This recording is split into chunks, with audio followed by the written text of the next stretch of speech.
हर उस शख्स को जो इल्म सीख रहा है उसको ये नसीहत है कि जो कुछ आपने सीखा है, जो कुछ आपने पढ़ा है, उसको आप आगे पहुंचाओ। आगे नहीं पहुंचाओगे, इल्म को पढ़ाओगे नहीं, उसकी तबलीग नहीं करोगे, लोगों को नहीं समझाओगे, तो क्या होगा? जहालत ज़्यादा हो जाएगी। जहालत ज़्यादा होगी तो फितने बढ़ जाएंगे, फितना परवर लोग खड़े हो जाएंगे और लोग फितने का शिकार हो जाएंगे। इसलिए ज़रूरी है कि जो कुछ पढ़ा जाए उसको लोगों तक पहुंचाया जाए और हक़ बात की वजाहत की जाए।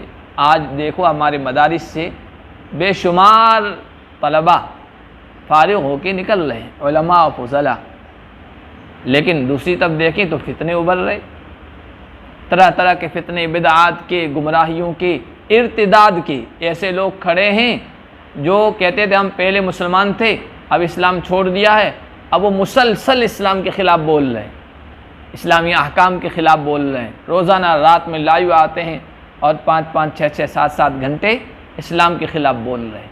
और ऐसी ऐसी बातें कि आप अगर उनको सुने आपका दिमाग भी घूम जाए, शक व शुबह में मुब्तला हो जाए।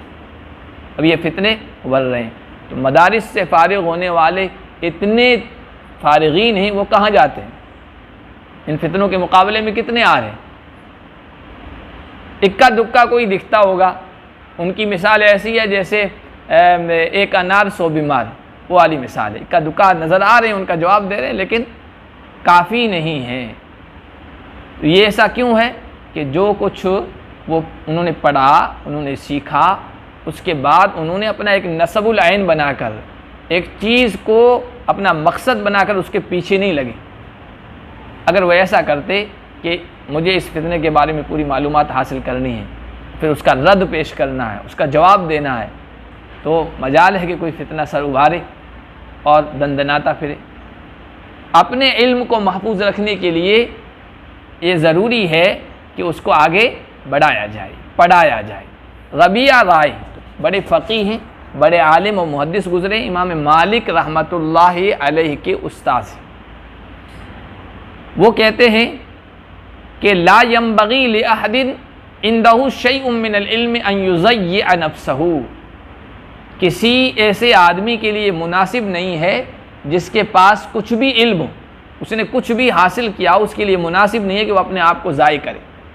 और अपने आप को ज़ाय करना ये है कि जो कुछ पढ़ा है उसको आगे न पढ़ाए, उसको आगे न बढ़ाए, उसको आगे न सिखाए। तो पढ़ने के बाद मुताला जारी रखना चाहिए।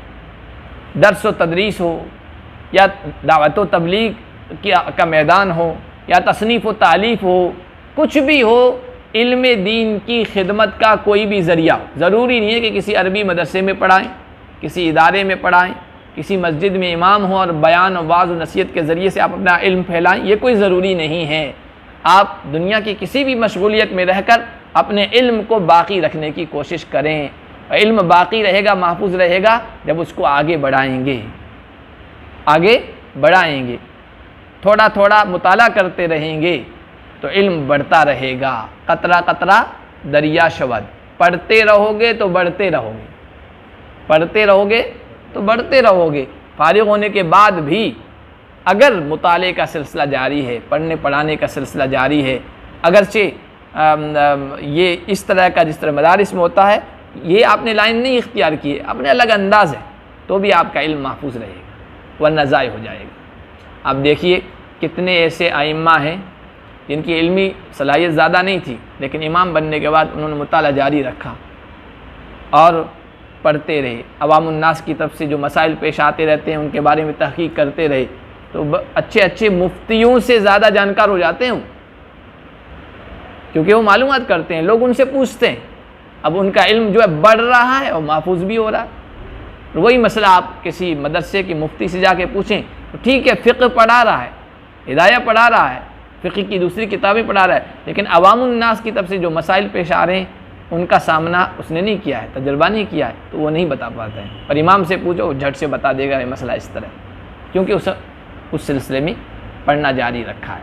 तो इल्म महफूज करने का ज़रिया है, पढ़ते रहो, बढ़ते रहो, इल्म महफूज होता रहेगा, उसमें इजाफ़ा भी होता रहेगा। वरना अपने आप को ज़ाय करना होगा।